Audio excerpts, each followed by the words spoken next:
عليكم ورحمة الله وبركاته. إن الحمد لله نحمده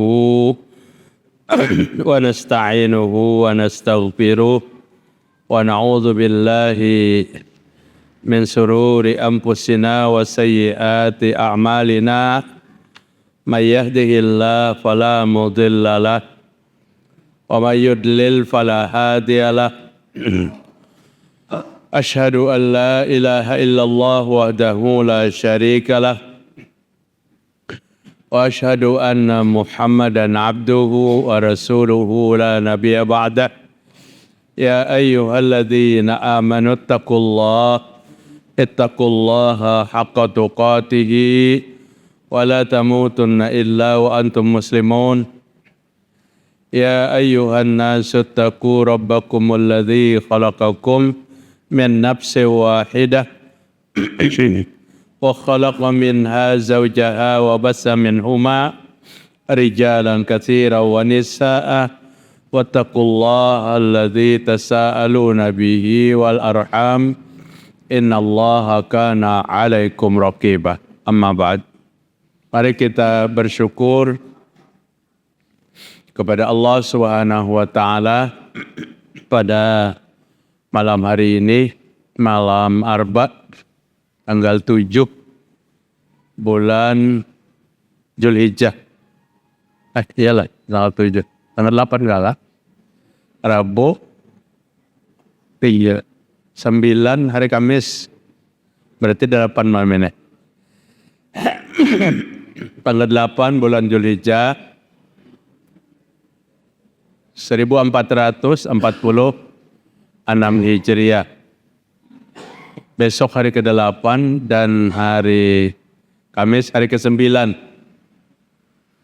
Hari ke-8 itu namanya Tarwiyah. Hari ke-9 itu namanya Arafah.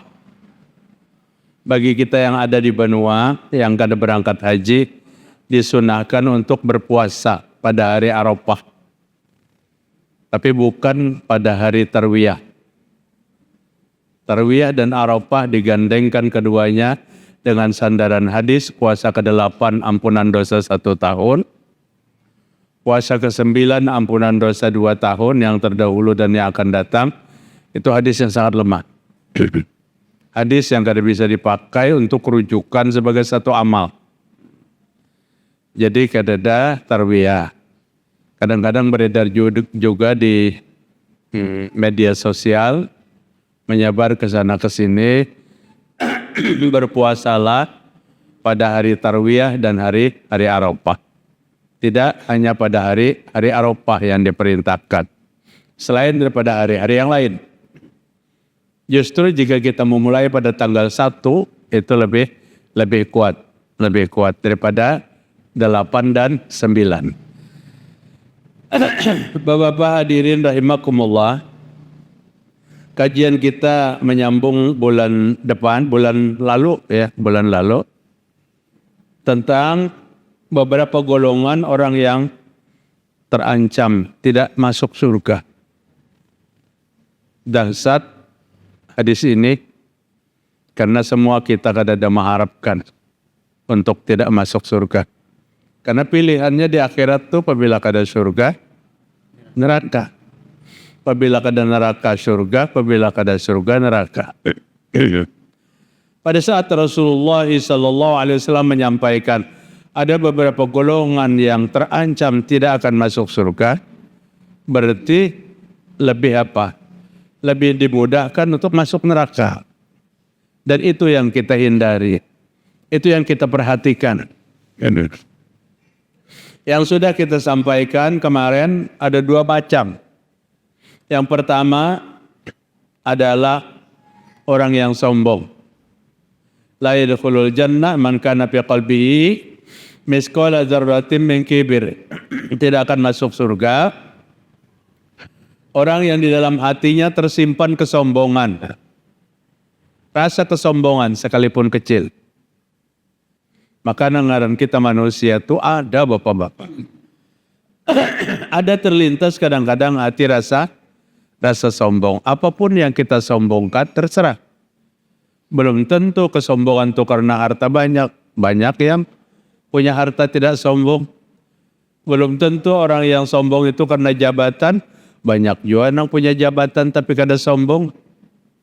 Tapi kadang-kadang kita yang terjebak kesombongan itu kepada satu ilmu dan satu amal. Merasa paling banyak ilmunya, merasa paling baik gawiannya, merasa paling banyak ibadahnya, dan itu sombong.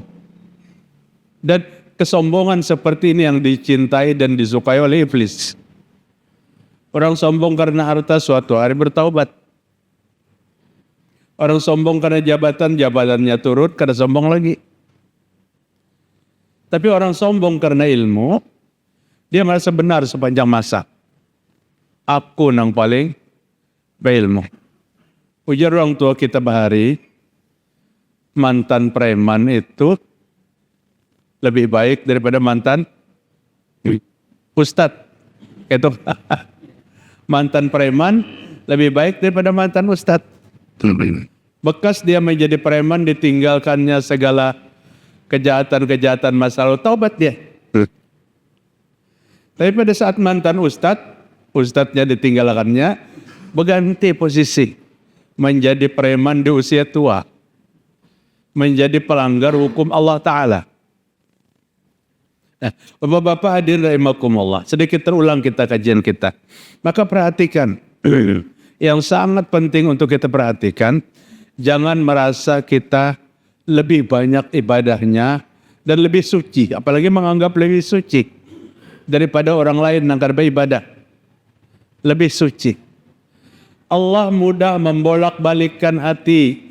Maka Nabi Muhammad SAW hampir setiap kesempatan selalu berdoa, ya muqallibal qulub, tsabbit qalbi ala dinika. Wahai Allah yang membolak-balikkan hati, tetapkan hati hamba atas agama Engkau. Tanpa pertolongan, bantuan dari Allah Ta'ala, kemungkinan besar untuk bergeser itu ada. Ada orang yang bergeser.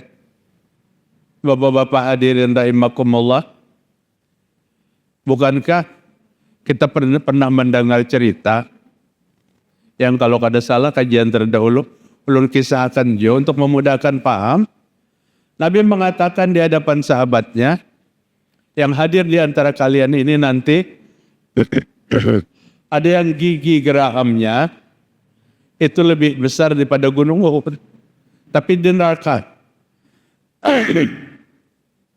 Tentu ini peristiwa masa akan datang. Apa yang Nabi ucapkan, apa yang Allah sampaikan, kada kita ragukan. Kebenarannya kada kita ragukan. Ada di antara kalian yang giginya, gerahamnya, apa halaman bahasa Banjarnya apa? Geraham ya lah. Wihang, nah tokban Allah mencari. Wihangnya nena lebih besar daripada gunung Uhud. Ujar Nabi di neraka. Sahabat gemetar mendengar cerita itu. Karena selama itu wihangnya biasa aja. Kada ada orang beganalnya. Satu persatu di antara yang hadir wafat, syahid, husnul khotimah, wafat di rumah, mati. Ya Abu Hurairah tertinggal nang hadir tuh aku lagi. Lawan siapa? Rijal bin Unfuah. Dua sahabat, Rijal bin Unfuah adalah ahli Al-Quran dan Abu Hurairah ahli hadis. Di antara sahabat Nabi yang paling banyak meriwayatkan hadis kan Abu Hurairah. Abu Hurairah gemetar, nah jangan-jangan mulai waswasi. Pada saat Nabi wafat, kepemimpinan berpindah kepada siapa? Kepada Khalifah Abu Bakar Siddiq radhiyallahu anhu. 2 hari vakum. Nabi wafat hari Senin, jenazah Nabi dikuburkan hari Arba. Karena ada kekosongan kepemimpinan. Setelah sepakat menunjuk membaiat kepada Abu Bakar Siddiq dengan isyarat-isyarat bahwa Nabi itu memang menunjuk Abu Bakar. Apa isyaratnya lagi sidin hidup? Salat subuh terakhir Rasul sebelum wafat, Nabi tetap berjamaah dan Nabi tidak mampu berdiri. Nabi menyuruh Abu Bakar menjadi imam. Itu satu isyarat. Banyak sahabat-sahabat yang lain di belakang, Abu Bakar menjadi imam salat subuh waktu itu. Akhirnya tahun ke-11 Hijriah, Abu Bakar radhiyallahu an pada bulan Rabiul Awal menerima tampuk kekhalifahan. Nah, pada tahun itu terjadi kemurtatan yang luar biasa. Banyak benar yang murtad. Di antaranya setelah Nabi wafat, dan di antaranya ada seorang laki-laki memproklamirkan diri sebagai pengganti Nabi Muhammad SAW. Namanya Musailamah Al-Kadzab. Musailamah berdakwah, mendakwahkan bahwa aku adalah Nabi terakhir setelah Nabi Muhammad SAW. Dia tetap mengakui kenabian Nabi Muhammad, tapi dia mengakui dia Nabi terakhir. Padahal Al-Quranul Karim mengatakan bahwa Nabi Muhammad itu Nabi terakhir. Khatamun Nabiyyin di dalam Al-Quran. Banyak orang-orang Islam waktu itu yang membaiat. Pada saat dia membaiat Musailamah Nabi terakhir, berarti dia murtad. Sekian banyak ribuan. Khalifah Abu Bakar radhiyallahu an mulai kebingungan melihat gerakan-gerakan murtad yang terlalu banyak. Akhirnya Khalifah Abu Bakar radhiyallahu an mengutus beberapa sahabatnya untuk menemuinya, mendakwahinya kembali, memanggilnya kembali kepada Islam. Kalau murtad kan boleh yang kedua. Illadzina amanu summa kafaru summa amanu. Summa amanu boleh. Orang yang beriman asalnya, kemudian murtad, kemudian beriman. Itu masih boleh beriman yang kedua. Summa alladzina kafaru, murtad lagi beriman yang kedua. Maka beriman yang ketiga sudah kada diberi jalan lagi. Summa zadu kufran taqballahu taubatahum. Allah tidak terima taubatnya dan kekafirannya akan terus menerus. Jadi hati-hati juga nang pina main-main akan agama ni nah. Beriman murtad. Beriman nih sahabatnya beriman yang kedua yang diajak. Setelah beriman ada lagi nang murtad. Apabila murtadnya 2 kali, kafirnya 2 kali, maka beriman yang berikutnya kada diterima.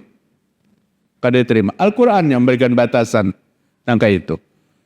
Laki-laki yang diutus oleh Sayyidina Abu Bakar radhiyallahu an, salah satu di antaranya Rajal bin Unfuwah. Sahabat yang tadi hadir di waktu Nabi mengatakan di antara kalian ada yang gigi gerahamnya. Setelah mereka berangkat niat dari Madinah untuk apa? Untuk menarik kembali. Bismillah. Yang murtad itu untuk Islam. Tapi yang terjadi apa? Rajal bin Unfuwah sebagai rombongan yang mendakwahi langsung menemui Musailamah Al-Kadzab. Rupanya kalah argumentasi, kalah dialog, kalah iming-iming. Ya Musailamah, jika engkau membaiatku wahai Rajal, aku akan memberikan jabatan yang bagus ini. Jadi ulama tuh mulai bahari runtuh lawan jabatan. Lain pada ulama bang banyak juga. Nang meruntuh keilmuan seorang tuh, ujar Ustadz 1.000 sejuta umat, 3 tak ujar sidin. Harta, wanita, tahta. Amunnya dapatnya nang harta nenek, kadap penjadak. Jabatan meruntuhkan juga. Banyak orang ulama yang pelan-pelan dalam berfatwa, lagi belum menjabat, kada boleh, setelah menjabat, oh itu boleh-boleh aja. Banyak juga anak itu. Ini meruntuhkan apa? Meruntuhkan nilai keimanan. Akhirnya Rajal bin Unfuwah membaiat Musailamah sebagai nabi yang terakhir. No, ini ada sahabat kepercayaan Sayyidina Abu Bakar radhiyallahu an. Yang lain pulang dengan tangan kosong dan membawa berita yang tidak enak bahwa Rajal rombongan mereka murtad. Berita ini didengar oleh Abu Hurairah radhiyallahu an. Abu Hurairah bersyukur. Alhamdulillah, ternyata bukan gigiku nang kaya gunung Uhud. Karena itu murtad. Salah satu sahabat itu murtad. Jadi iman itu harus kita pantau, Pak. Kalau iman tidak kita pantau, naik turun, naik turun. Kadang-kadang naik turunnya ini sesuai dengan kondisi. Kehidupan pina lancar, bisa naik. Ada juga yang pina sakit, benar imannya naik. Imbanya lancar, terlena, kadang naik lagi iman. Iman itu apapun kondisinya, kita pantau setiap hari. Kita jaga setiap hari. Bapak hadirin rahimakumullah. Kemudian laki-laki yang ada di waktu Nabi menyampaikan tidak akan masuk surga orang yang ada kesombongan, dia berkata, ya Rasulullah, inna rajulun thawbu hasanan wa na'lu hasanan. Wahai Rasulullah, ada seseorang yang suka pakaiannya bagus, rapi, indah, nyaman dilihat. Wa na'lu hasanah, ada orang yang sandalnya bagus, rapi, nyaman dilihat. Maksud sahabat ini bertanya, apakah ini yang namanya kesombongan itu? Maka Nabi Muhammad SAW katakan, innallaha jamilun yuhibbul jamal. Innallaha jamilun yuhibbul jamal. Allah itu elok, Allah senang yang elok-elok. Nang rapi-rapi, nang indah-indah, nang bagus-bagus tuh bukan kesombongan. Bukan kesombongan. Kenapa? Dibuktikan dengan firman Allah, khudzu zinatakum 'inda kulli masjid. Pakailah pakaianmu yang terbaik. Zinah itu artinya perhiasan. Pakaianmu yang terbaik apabila kamu hendak ke masjid. Karena Allah senang yang elok-elok. Allah senang yang elok-elok. Ibu-ibu apabila mukanna pinabata imanan benar, sadang dirandam-randam, lawan diganti yang bagus-bagus kayak itu nah. Ini Masya Allah, warna putihnya ada kelihatan lagi, tahimanannya hibak. Beda pada waktu itulah kemana, keundangan dan seterusnya. Pakaian-pakaian yang terindah. Kita ini kan ada budaya mukanna, ya. Ada budaya mukanna, padahal adanya budaya mukanna itu melemahkan wanita. Di masjid ditaruh mukanna. Karena apa? Waktu masuk masjid, pakaian yang dipakai karena kau dibawa sholat. Kayak apa anak dibawa sholat, rok di bawah di atas kepala lintuhut, tangan baju, you apa artinya? You can see. Artinya you can see. Enggak paham juga arti you can see itu. Ini kan kalau dibawa sholat, maka dipakai apa?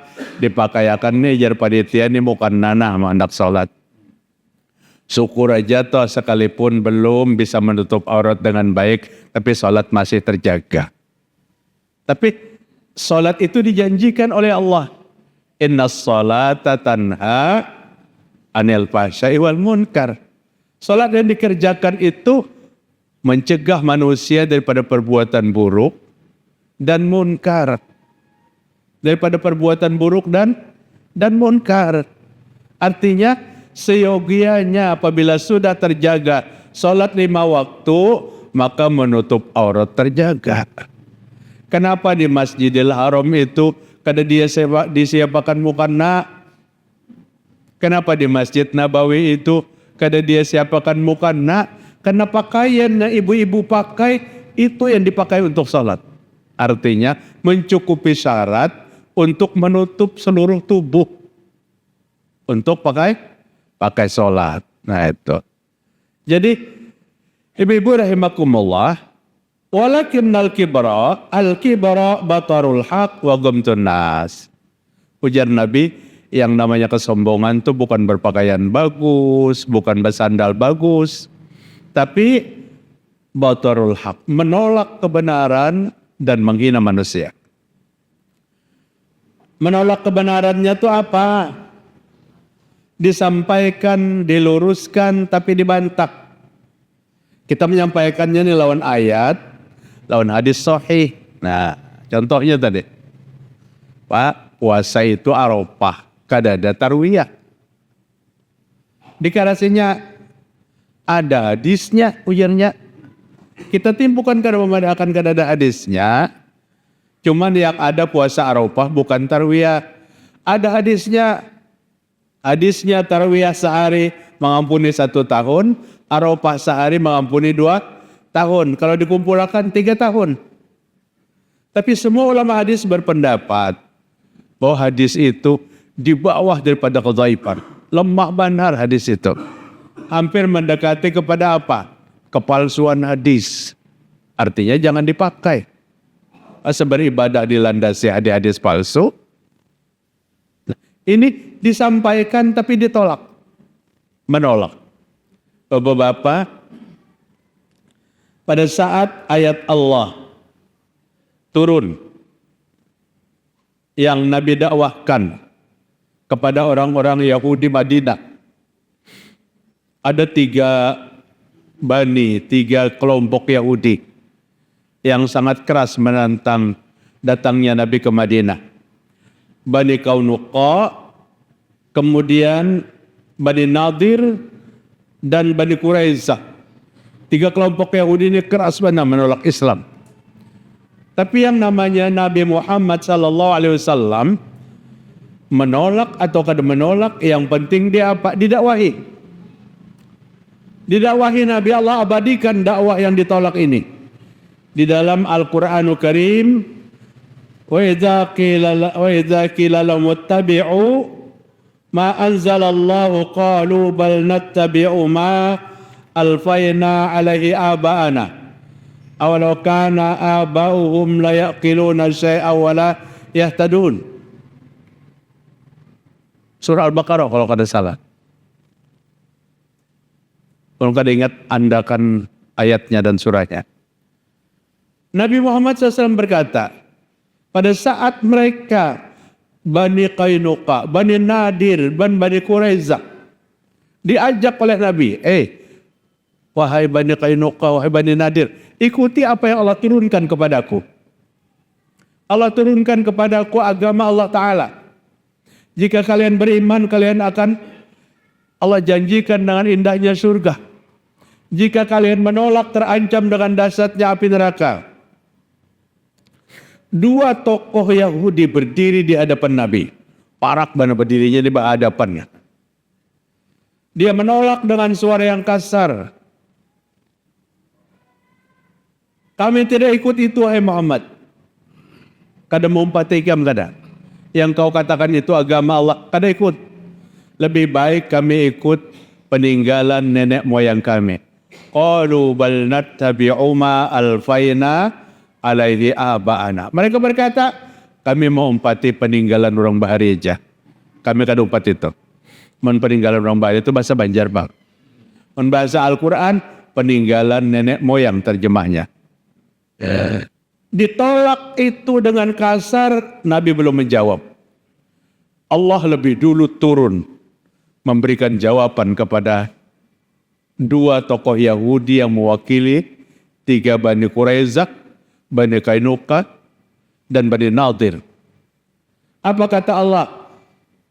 Awalau kana aba'uhum la yaqiluna syai'an wa la yahtadun.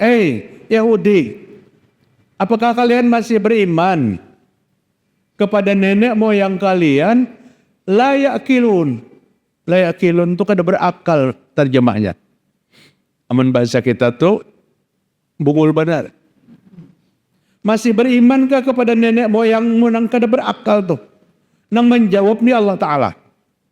Artinya, makanya Nabi yang memberikan jawaban mungkin berbantah. Ini malaikat Jibril datang dan mengatakan seperti itu. Wala yahtadun, dan bukan kada pintar nenek moyangmu itu, tetapi juga tidak mendapat hidayah. Nenekmu kada beriman, nenekmu tidak berakal. Itukah yang kalian ikuti? Itukah yang kalian banggakan? Allah yang menjawab. Ini termasuk menolak apa? Menolak kebenaran. Diajak kepada jalan yang benar, Tapi ditolak, dan itulah kesombongan. Itulah kesombongan.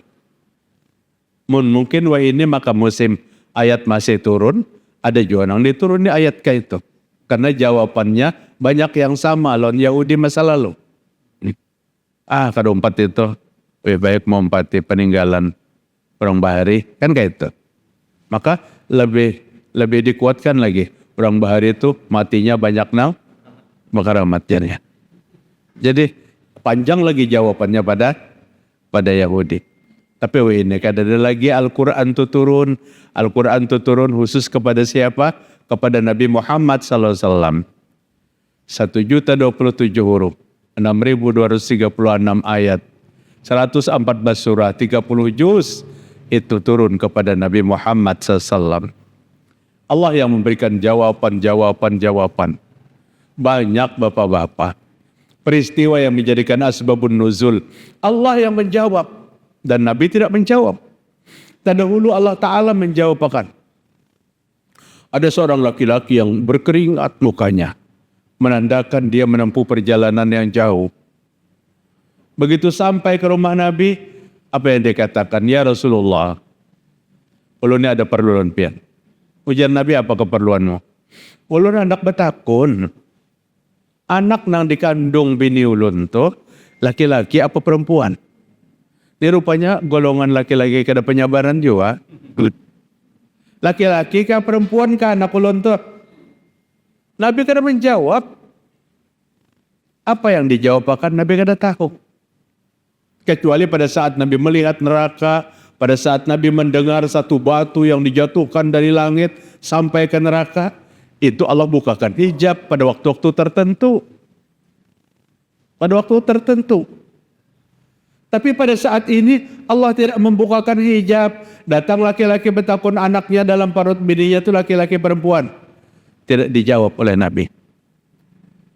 Nabi kan kada mau, nang tebak-tebakan itu kada mau. Datang malaikat Jibril lagi membawa ayat 36 surah Luqman kalau kada salah. Maaf kalau salah. Ayat 34. Inna Allah indahu ilmu sa'ah wa yunazzilul ghais wa ya'lamu ma fil arham. Ini asbabun nuzul. Laki-laki, Allah yang tahu kapan kiamat terjadi. Allah yang menurunkan hujan. Dan Allah yang tahu bayi yang ada dalam kandungan. Dalam kandungan istri siapa aja, Allah Ta'ala yang tahu. Jangan bertakun lawan Nabi Muhammad SAW. Nabi kada tahu. Nabi kada tahu. Artinya, jangan kita mencoba menebak-nebak kalau kada ada ilmunya. Kalau kada ada ilmunya, banyakkan orang menebak-nebak anak ulunnya Ustaz laki-laki apa perempuan. Insya Allah nggak ada laki-laki perempuan. Kada menebak apa sampai memaukin nang betakun. Nang betakun ada kepastian jawabnya laki-laki atau perempuan. Hari ini kayak apa?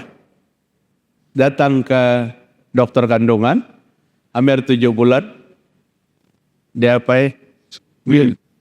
Dia apa? USG. Di USG. Setelah di USG, tahu hasilnya. Anak pian laki-laki. Berdosa lah? Kada. Ini ada ilmu. Dengan berbedanya zaman, sains dan teknologi bertambah tinggi, maka dengan ilmu itu bukan menebak. Satu kenyataan yang terlihat. Kayak apa sih nak badakan anaknya perempuan? Namun kelihatan barangnya. Artinya anak itu laki-laki. Anak itu laki-laki. Berdosakah? Tidak berdosa. Malah ini menggembirakan bagi dua keluarga. Ya ma'asarul jinni wal ins, in istata'tum an tanfudhu min aqtaris samawati wal ardi fanfudhu la tanfudhuna illa bisultan. Allah memberikan kepada kita, wahai manusia dan jin, jika kamu mampu mengelilingi alam jagat raya ini untuk menuntut ilmu, kemana aja ilmu itu kau tuntut. Kemudian kamu mendapat ilmu itu. Ingat satu, engkau tidak akan mendapatkan itu kecuali Allah yang memberi ilmu itu. kecuali ilmu itu dari Allah Ta'ala. Sebagai seorang muslim, kemanapun jenjang menuntut ilmu itu jauhnya, berapapun lama waktunya, jangan pernah melupakan. Jika Allah tidak memberi, pasti kada dapat. Kada dapat. Artinya benar ini. Boleh. Di kajian ibu-ibu kemarin ada nambah takun. Ustadz kan pernah bercerita ujarnya, Nabi Muhammad SAW melarang seseorang yang memakai gelang-gelang di kaki, di tangan. Ya itu kan, hari ini kan tidak sulit melihat itu. Ujar Nabi, lepaskan itu. Kalau kadang kamu lepaskan, kamu akan menderita selamanya. Dan jika kamu mati dalam keadaan su'ul khotimah. Kematian yang terburuk.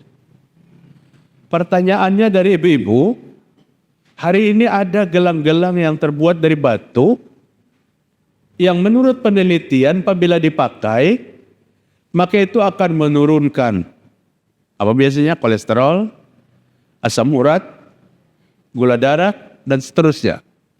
Maka itu haramlah Ustaz. Ujarun, jika itu diteliti dengan apa? Dengan ilmu dan ditemukan penelitian itu bujur dengan batu itu bisa menjadi pengobatan turunnya kolesterol dan asam urat, maka kada terlarang. Kada terlarang. Nang dilarang itu kembali kepada kurapat tebak-tebakan. Jempol dijarat lon benang hiram, batis dijarat lon benang hiram, di tangan ada benang hiram, setengah bulan lagi melahirkan, supaya apa? Jadi digelangi supaya tidak diganggu oleh syaitan. Ini kada boleh. Jadi sesuatu yang sudah terjangkau oleh ilmu pengetahuan, maka kada terlarang. Dan sudah dibuktikan. Apabila memakai itu turun, kolesterol turun. Ini berarti bentuk pengobatan. Itu kada terlarang. Nah, Bapak hadirin rahimakumullah. Kemudian yang berikutnya hadis dari Huzaifah radhiyallahu an al-Yamani, annahu balagha anna rajulan yanummul hadis. Faqala Huzaifah, la yadkhulul jannah namamun. Persis kita sampai di sini kajian yang telah lalu. Apa kata Huzaifah? Ada berita yang sampai kepadaku. Huzaifah ini sahabat Nabi.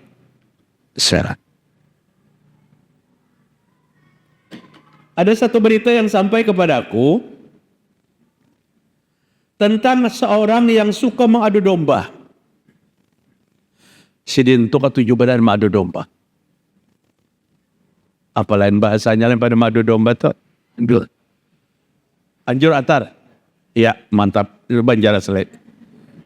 Anjur atar. Berita orang baik kada baik suka dianjur.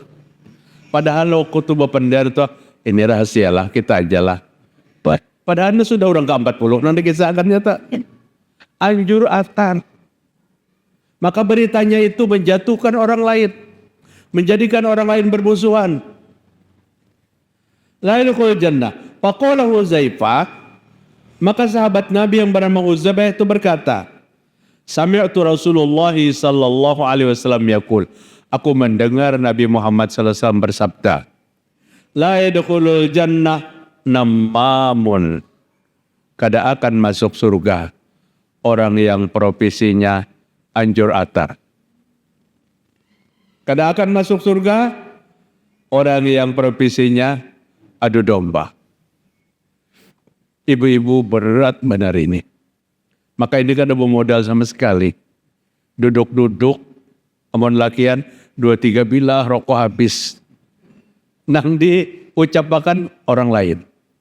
Kalau ibu-ibu berapa biji kepala habis berkekutuan, dikit. Yang dipenderakan orang lain. Bu, stop itu. Nabi Muhammad SAW kata Huzaifah berkata, kada akan masuk surga. Artinya ini berbahaya benar. Di waktu Nabi melewati 2 kuburan, ada 2 kuburan yang sedang disiksa. Ulun sering ceritakan itu. Ujar Nabi, mereka disiksa ini bukan syirik, bukan dosa-dosa besar. Tapi keduanya disiksa, satu karena la yastatiru minal baul, kada tiis bakami. Ya kada tiis bakami itu bukan karena penyakit aja, bukan karena penyakit kadarullah. Ada yang karena buru-buru, kehendakan, hendak sepeda motor, cor dihiga. Padahal di bawah orang maunjun, pamanya talah, ulun pang malah beta. Ketahuan lah yang maunjun di bawah, ancap narik, laut hambur ya. Kencingnya ini sembarangan.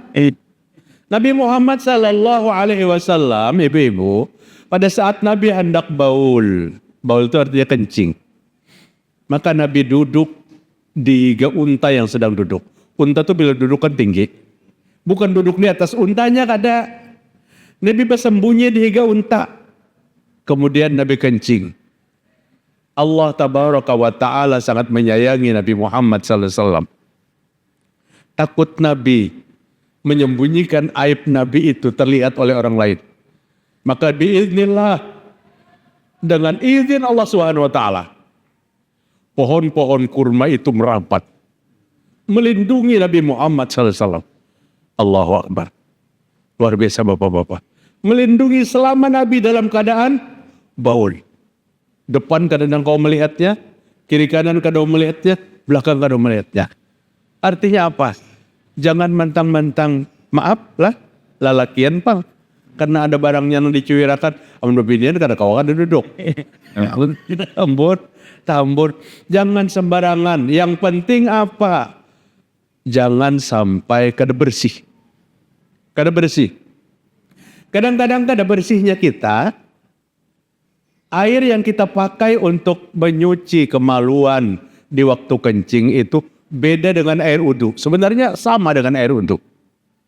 Karena apabila nang dibasuhakan banyu baras, kotor sudah tak? Maka pembersihan kencingnya kada beres.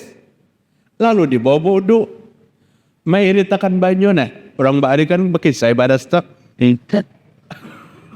Dibasuhakan, ini artinya baulnya, kencingnya kada beres. Bau wudunya kada sah, salatnya ini kada sah. Jadi Bapak, umpamanya air yang tidak yakin kita bersih atau tidak, kita basuhakan. Paling tidak terakhir, orang di kampung kami itu dibilas. Cukup pala kita sampai di sini, mudah-mudahan bermanfaat. Subhanakallahumma wa bihamdika asyhadu an la ilaha illa anta astaghfiruka wa atubu ilaik. Wassalamualaikum warahmatullahi wabarakatuh.